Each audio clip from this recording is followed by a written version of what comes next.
Assalamualaikum warahmatullahi wabarakatuh. Apa kabar hari ini adikku sekalian? Mudah-mudahan dalam keadaan sehat semuanya ya. Senang sekali kita dapat berjumpa pada mata pelajaran Informatika bersama saya Juliadi dalam program Pendidikan Jarak Jauh TPOP Edukasi Generasi. Pada pertemuan kali ini kita akan belajar materi berpikir komputasi. Kita akan mengenal apa itu berpikir komputasi atau yang disebut juga dengan computational thinking. Tujuan pembelajaran kali ini yaitu siswa dapat memahami persoalan komputasi yang mengandung struktur data lebih kompleks dan berpola. Jadi, menurut kalian, ketika mendengar judul materi kali ini, apa yang pertama kali kalian pikirkan tentang berpikir komputasi? Ayo, apakah kalian sudah mengetahuinya? Lalu, apa saja metodenya? Nah, kita akan bahas pada materi pertemuan kali ini. Computational thinking atau berpikir komputasi diartikan sebagai sebuah kemampuan berpikir untuk menyelesaikan suatu permasalahan secara menyeluruh, logis, dan teratur. Nah, dengan kata lain, berpikir komputasi bukan berarti kita harus menjadi sebuah komputer, bukan seperti itu, melainkan kita belajar untuk berpikir seperti layaknya ilmuwan-ilmuwan hebat penemu aplikasi komputer, lalu menyelesaikan permasalahan di dunia nyata. Nah, berpikir komputasi merupakan metode berpikir yang digunakan para programmer ketika memulai suatu pemrograman. Nah, berpikir di sini adalah berpikir dalam memecahkan suatu masalah dengan menerapkan metode komputasi. Jadi, intinya, dalam menyikapi sebuah permasalahan, kita dituntut untuk teratur, runut, apa yang akan dilakukan, lalu bagaimana cara memulai, dan seterusnya. Nah, dalam berpikir komputasi ini mengharuskan kita berpikir menggunakan logika dengan cara melakukan segala sesuatu berdasarkan langkah demi langkah dan menentukan keputusan apabila dihadapkan oleh dua kemungkinan yang berbeda. Terdapat 4 pola dalam berpikir komputasi, di antaranya decomposition, pattern recognition, abstraction, dan algoritma design. Nah, saya akan jelaskan satu persatu. Yang pertama adalah decomposition. Nah, ini merupakan sebuah kemampuan memecah data, proses, atau masalah yang kompleks menjadi bagian-bagian yang kecil atau menjadi tugas-tugas yang mudah dikelola. Ini contohnya. Tugas kelompok secara sengaja diberikan oleh guru untuk tidak dapat diselesaikan secara individu dalam waktu yang singkat, sehingga kita diharapkan untuk bisa memecah tugas tersebut atau masalah yang diberikan menjadi tugas-tugas yang lebih kecil agar bisa kita bagi kepada anggota kelompok yang lain. Selain berkelompok, keterampilan mendekomposisi juga dapat dilakukan sendiri. Misalkan pada saat kita ingin mengerjakan tugas liburan yang cukup banyak untuk mengerjakan 100 soal. Kita dapat membaginya untuk hanya mengerjakan 20 soal saja setiap hari. Sehingga dalam waktu 5 hari kita dapat menyelesaikannya. Yang kedua adalah pengenalan pola. Masalah seringkali sangat beragam, namun di antara perbedaan itu masih ada persamaan.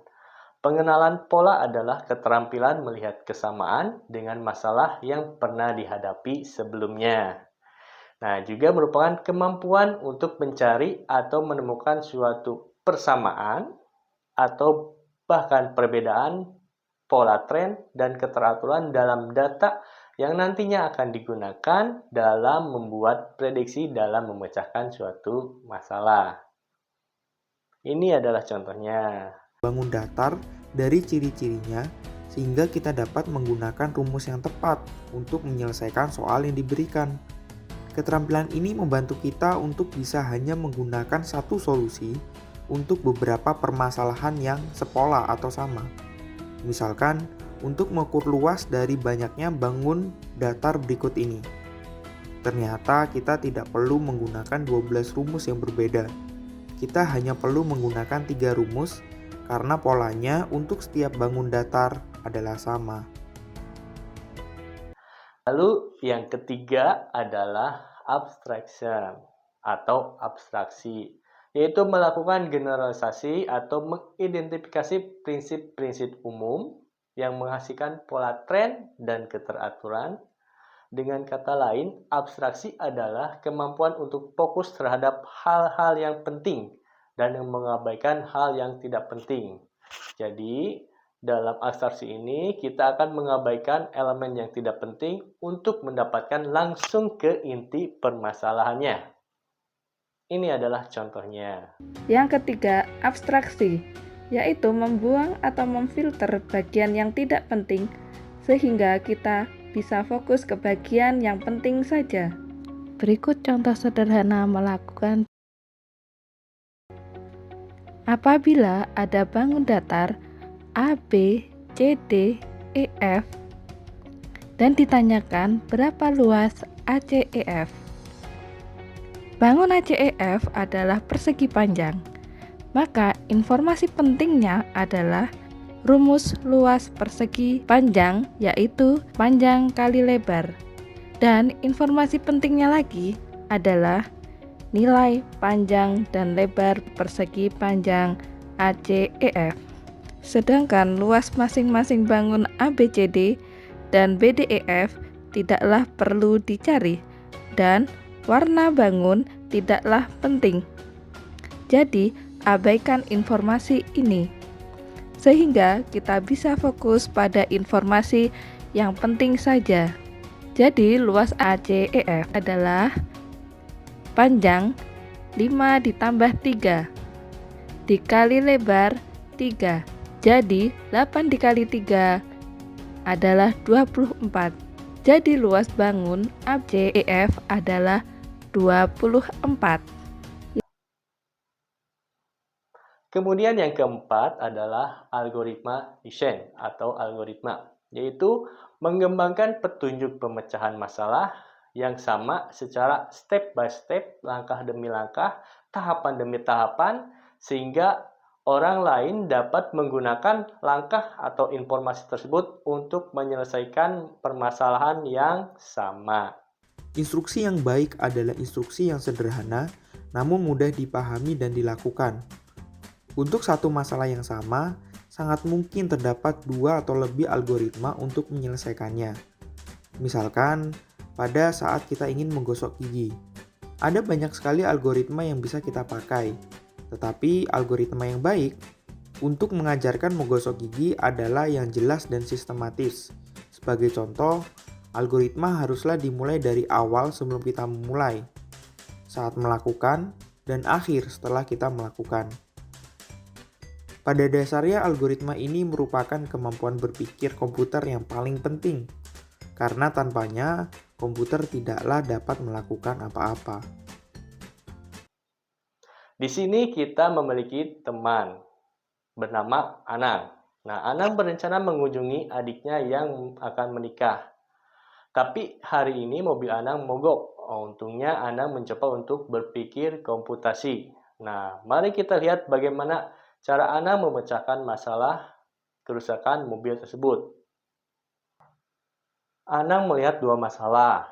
Satu, mobil hampir kehabisan bensin. Dan yang lain adalah ban kempes. Ini adalah komponen pertama, yaitu dekomposisi. Lalu Anang telah mengalami situasi seperti ini di masa lalu. Dan berdasarkan pengalaman masa lalu Anang tahu dia harus mengatasi masalah ban kempes terlebih dahulu. Itu adalah komponen kedua, pengenalan pola. Mobil Anang tidak punya banyak bensin yang tersisa, tetapi masih cukup untuk pergi ke pompa bensin. Jadi, Anang mengabaikan masalah bensin tersebut dan fokus pada masalah ban kempes. Nah, ini adalah komponen ketiga abstraksi. Nah, terakhir untuk mengganti ban kempes, Anang harus menggunakan dongkrak untuk mendongkrak mobil, pasang baut pada ban, lepas ban kempes, lalu ganti dengan ban baru. Nah, ini adalah pemikiran algoritma, langkah demi langkah. Jadi, berpikir komputasi tidak hanya untuk para programmer, tetapi berguna untuk semua orang, baik itu dari dokter, mekanik, guru, hingga presiden. Tanpa sadar, mereka sudah menerapkan berpikir komputasi ke dalam kehidupan sehari-hari.